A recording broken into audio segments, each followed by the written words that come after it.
আজকের পর্বে এমন একটা মোড় এসেছে যেটা সত্যিই পারিণীতা দর্শকদের জন্য ভীষণ ইন্টারেস্টিং হতে চলেছে।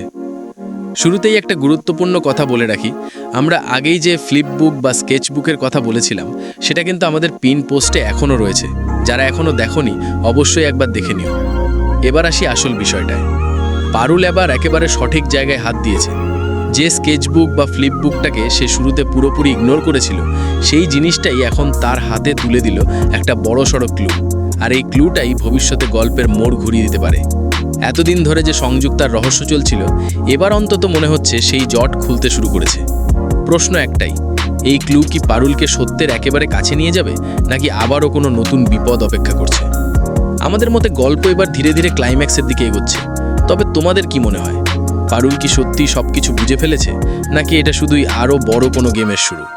কমেন্টে অবশ্যই তোমাদের মতামত জানিও।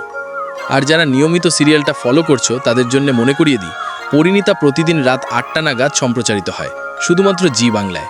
চেষ্টা করো টিভিতেই সিরিয়ালটা দেখার, কারণ শেষ পর্যন্ত টিআরপি ঠিক করে দেয় কোন গল্প কতটা এগোবে, সেটা যত বড় সিরিয়ালই হোক না কেন। এই ধরনের সিরিয়াল আপডেট, ডিটেল রিভিউ আর আগাম ইঙ্গিত সবার আগে পেতে এখনই আমাদের চ্যানেলটি সাবস্ক্রাইব করো। ভিডিওটা ভালো লাগলে লাইক দাও আর বন্ধুদের সঙ্গে শেয়ার করতে ভুলো না। তাহলে আবার দেখা হবে পরের আপডেট নিয়ে। ততক্ষণ পর্যন্ত চোখ রাখো পারিণীতার প্রতিটা পর্বে।